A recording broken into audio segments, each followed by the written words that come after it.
What's something people don't know about Windows? It's actually super friendly to your old 32-bit apps, even on a 64-bit machine. Here's how you can get them running in no time. Running 32-bit apps on 64-bit Windows is easier than you think. Thanks to a built-in feature called WoW 64, your system creates a cozy little space just for those older programs. Step 1. Install the app just like you would on any computer. Found the installer? Double-click and follow the prompts. Step 2. To run it, head to the Program Files, x86 folder, and look for your app's shortcut or the .x file. Double-click, voila, trouble, right-click the app, choose Properties, and switch on Compatibility Mode for Windows 7 or XP. Still stuck? Try a virtual machine like VirtualBox with a 32-bit Windows setup, or DOSBox for really ancient apps. Remember, 16-bit programs are trickier and old drivers won't work.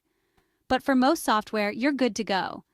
Give those vintage apps a second chance and show your new PC who's boss.